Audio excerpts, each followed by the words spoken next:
Hi, my name's Kevin Hicks. Welcome to my YouTube channel, The History Squad. Now what we're doing today, I just sat in my backyard checking out my arrows. I'm going through every single one. Now, because I'm not shooting as much as I used to at Warwick and Sherwood and places like that, I'm going to shorten my arrows. These are all their original length, 32 or 33 inches. So I'm going to shorten them down to 29, and that'll make them fly a bit better for me. So I'm going to take the pile off, and I'm going to shorten all my arrows, but I'm going to walk you through what I'm going to do at both ends, because some of them need fletchings replacing and some of the whipping redone. So just bear with me a sec.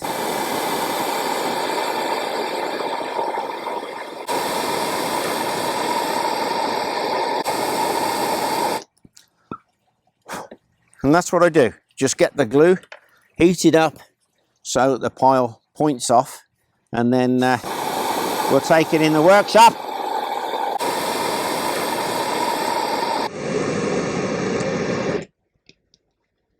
Obviously, if you don't have a flamethrower like me, you can use the gas on your gas stove. Don't tell the missus.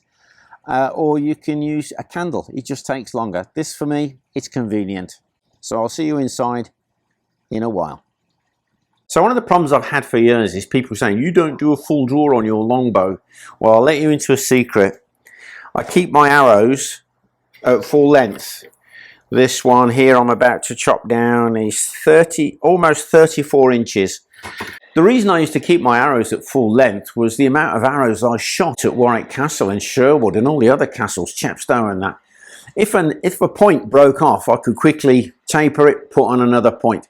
Sometimes I could get 4 or 5 snap heads on a single arrow. But of course today, I don't shoot anywhere near as many arrows as I used to shoot in the old days. So I'm shortening them, doing them at the proper length. So when people see my films, they won't say, oh, he's not doing a full draw. Not only that, I think the arrows will fly a little bit better. So what I'm doing is I am copying the length. Here is my Westminster arrow. Will Sherman, thank you, medievalarrows.com. These show us pretty much the length. You take a look at this. It's 31 inches in length when it's fully on with that beautiful broadhead. Just take a look at that. So what I'm doing is I'm cutting arrows, these great big long arrows, all the way down. And simply, I have my jig. Let me show you my jig. If you haven't made one of these, they're great. All it is 2 bits of timber. I've chamfered the side, glued them together, and I have a jig to lay my arrows in. So here we go. Here's one of my old arrows. The first thing I do is I check him over, make sure he's okay, fletchings and everything. This arrow is so old. In fact, I've got lots of splintering at the end here. This is where another arrow has hit it, I suppose. But let's see if I can get rid of that and save the arrow. So I'll put him in the jig. Now I'd rather do this with an hacksaw. Nice and slow. I know you can use a Stanley blade to cut it round then snap it, but I don't want to put any more stress on these arrows than they've already got. So I'm very careful. There you go. She's off. But now, when I taper this, make sure I've got the right one.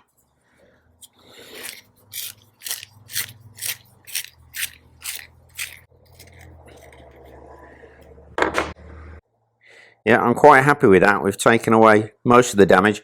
I might put a bit of glue around there when I actually head it. But now, if you have a look, bit of glue to hold the arrowhead on, yeah, but a bit of glue here. And that arrow's perfect. And of course, I'm making them lighter, so they should go a little bit farther. Now, if I come across a problem, I've got one here. If you have a look at that, I've got a hairline fracture running along the grain. I've opened it with a toothpick so you can see it. Now, what I'm going to do with this, is quite straightforward. I'm going to glue it, and then I'm going to bind it before I put an arrowhead on. So bear with me. Just some good, strong carpenter's glue, but it's important you get it all the way in. So Kevin being Kevin, let's really on both sides, open it up.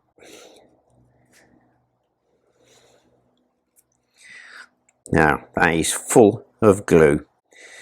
Now I don't know about you, I really do get messy in the workshop when it comes to glue. What I'm going to do with this now is I'm going to simply clamp him in my vise, and I'll just leave him there till that glue dries, and then I'll taper him and he will have a new head put on there which will really secure. And once again, that arrow, it'll last me for another few years hopefully. So this is once again one of my oldest arrows, and I use these when I can for a little bit of audience surprise. I'm going to shorten this down to my new regulation length, and then I'll show you the arrowhead I'm going to put on it. It'll explain one or two things, because people are always asking me, how do you make the arrows whistle? Well, I'm going to show you. So we place him in the jig, find our cut mark, taking a couple of inches off there.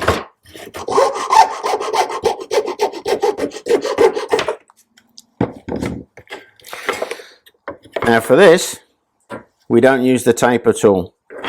We've got to get this head to fit just as snug as we can.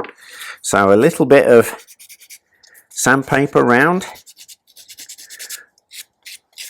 That should do it actually. Yeah, he will fit on there nicely. And what it is, this is a whistling arrowhead. What makes it whistle is very simple. It's got a hole through it. And what happens with the hole is you shoot the arrow, the wind whistles through it, thus making it whistle. It's a whistling arrowhead. For convenience,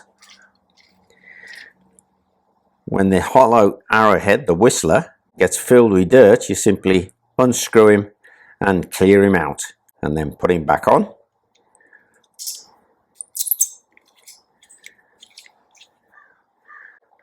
And people love the sound it makes. But it's the other end also. As you see, the fletching end, sometimes you find there's damage. Now, if one of my horn nocks is completely shattered, I can't repair it. But what I discovered, there was a archery shop up in the Black Country of England who sold hardwood nocks. And all I did was tapered it, put it on. And I've got lots of these, and they've lasted for years. They really have. But even so, every now and again, I'll get something that splits. So I'll show you how I simply repair them. So, just for demonstration, because this arrow is beyond repair. But what I've done is I've got a split through the horn nock.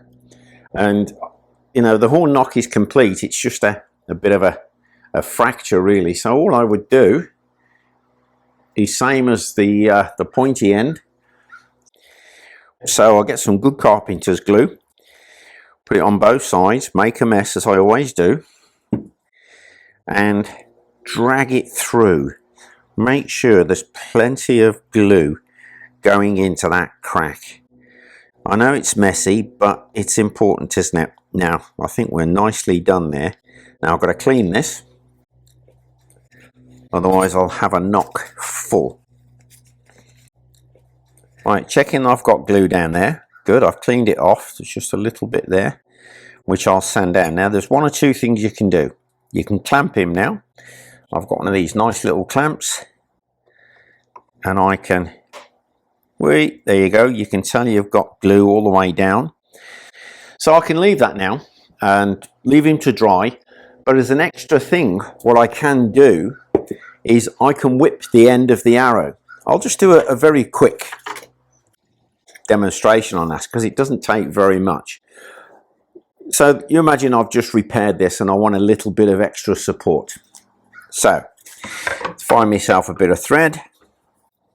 There's no big deal in doing this. You know, people will say, oh, you shouldn't do that, you should do this. Well, it's just Kevin keeping his arrows alive. So what I've done, I've made just a simple loop. There he is, facing down. Then I get my other bit of linen,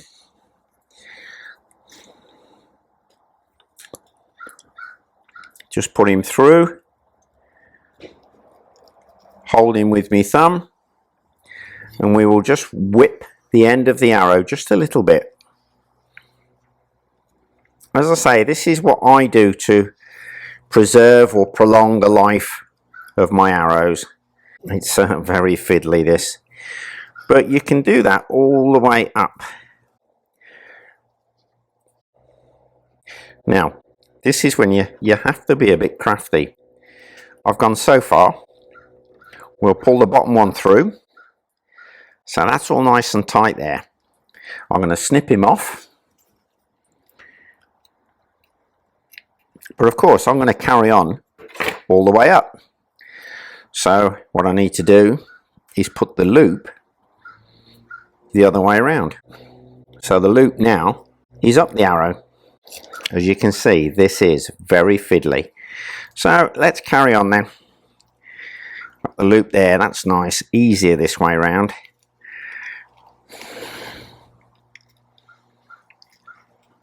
So when you're almost onto the nock, there he is, that's a nice, it's a goodly lot. You're covering the damage.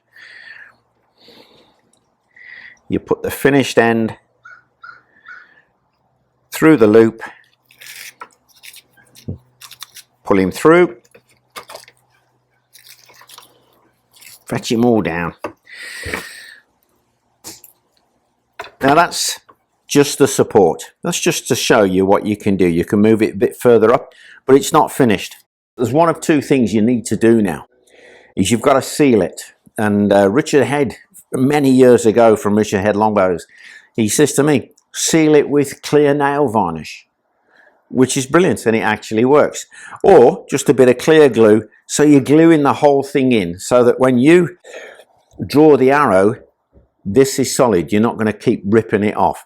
And that will last you for a very, very good time. It's just whipping the arrow, basically, same as you would do on your fletching, except you're doing the loop, top and bottom, to hide the knot. If you have a serious break in the nock of the arrow, but the nock is still complete, you can glue it, of course, but there is an extra thing. I've got a very small nail. I've drilled a hole through, and I'm going to cut, I've already cut the nail off at one end, I'm going to cut it off at the other, and then file it round, and that will keep your nock together pretty much forever. I'll just take this little bit off and you'll see. Doesn't take very much with my trusty saw. Now once it's off, make sure you do yourself a favour. Put that in the bin. Now, I've got two very, very slight lumps from that nail. So all I'm going to do is I'm just going to file it round.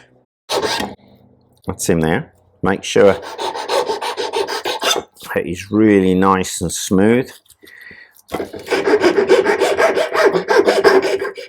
And what the nail has done now is it's clamped the whole nock of the arrow together. I've only used this a few times, the nail, mostly when I'd got broken nocks. I was able to glue them and then whip them.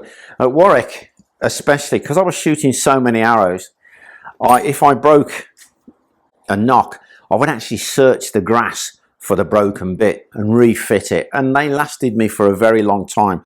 The other problem I have is, I don't know if you can see this, is scrapes down the arrow from other arrows hitting the target close by. And what I've done with this one, just to demonstrate, is I've filled it with a bit of ordinary wood filler, nothing special, and I've left this to dry, and then simply put him in the jig. Don't rub it too much, otherwise you'll weaken the center of the arrow. But now this arrow here, that's fine, and that is still quite flexible. One thing I love about repairing my arrows, taking care of them, is it reminds me of what they did in the medieval times. You take the Battle of Cressy, yeah, all the arrows had been shot, so they needed to collect them up on the battlefield. And you can imagine all the families sat around in their company campfires, sorting the arrows. So you might have a pile of broken arrows, but they've got heads on them. or you might have some that have got fletchings missing, and then everybody talking over supper, just together, fixing the arrows. Now, we don't know for sure how they repaired them, but what I've shown you today is very basic, very simple. So I should imagine they would have used some of those techniques, but the fact is, we'll never know. So here I have one of my old trusty arrows, and with a hard wood nock. It's been shortened, and I've been checking these fletchings are okay. I've got a couple more that I've got to do, but the whipping on this has shifted. So I'm going to strip it off and remake it. Otherwise, what will happen is it will slide up the fletchings and actually misshape them, which I don't want to do. Now, this isn't the kind of thing you would do to pass any exams for a guild. This is just Kevin repairing the arrows, keeping them going. So I've got 3 that I've got to re-whip. So here we go. I'll just get on and do this, and then I'll show you what I do with the finished thing. Right, and before we start, I'll put in my magic loop to hide the knot. Now what I must do is thread this old linen. Now the linen I'm using is just some scrap linen from a cobbler shop that closed down. I've put the end through the little loop, and now, holding on tight with my thumb, I must just wind him around. Now don't forget, this is Kevin just repairing arrows. It's no big deal. It's just giving them that extra life. Just pack him down with your fingernails every now and again, just to keep him nice and tight.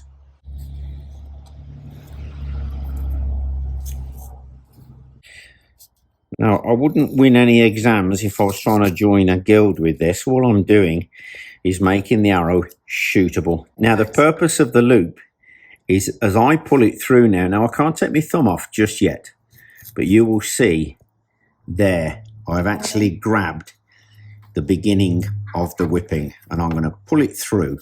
There it is. It's come through the other end. The knot, now it's all nice and tight. Put that to one side. There they are. Just snip that off.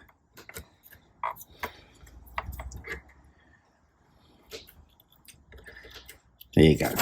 So I can just continue that a little bit. The knot is hidden and secure, and I can start the journey of the whipping to secure the fletchings.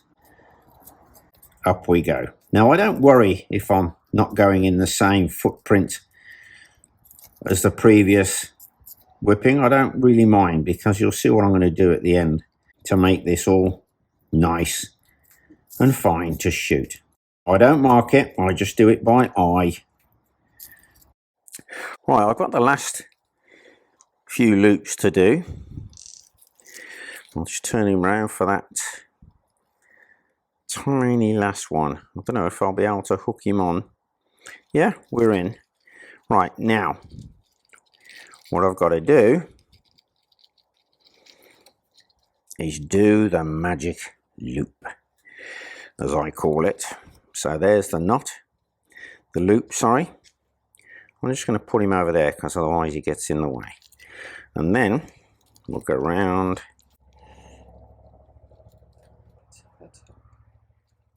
All the way. I'm going to cover most of that white. Right, I've pretty much covered all of that. It's nice and tight. So I'll just do a couple of more loops, feed it down, make sure it's all nicely done. I'm going to snip that off. Bring out the loop there.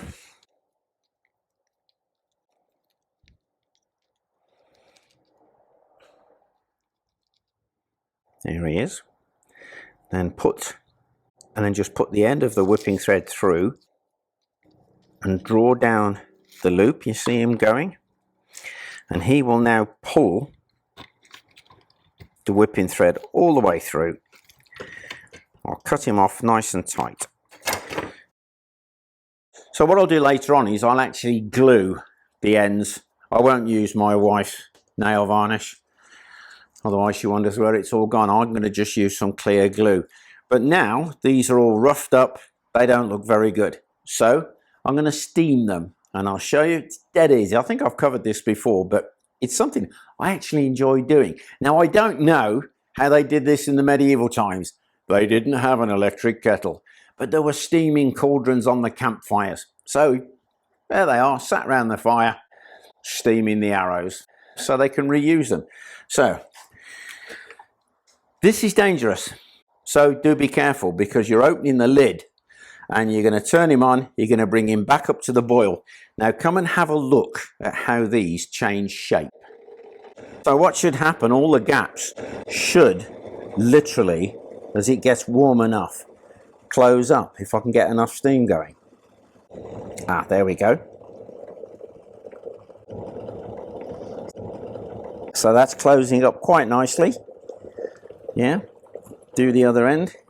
There they go. Lovely. Rotate. All closing up very nice now. Bit at that end as well. There's a little piece out, so I'll just straighten him. And there we have it. Do that bottom piece again. So there we have it. We've steamed him. He's nice and smooth. And I might just have a go at trimming those odd shapes, but these are Kevin's arrows, used hundreds if not thousands of times. And now shortening them, re-whipping, bit of fletching work done. They're going to last me for another couple of years at least. Well, I'll carry on shortening my arrows. I hope you enjoyed that video. If you did, like, share and subscribe. And if you'd like to support our community further, you can always join our Patreon community. The link is in the description. Speaking of which, before I go, a shout out to some of our guys on that Patreon community. I always like to write it down so I get their names right. Campfire Bandit, Tom Holding, and Christopher Moore. Hey guys, thanks a million. Bye for now.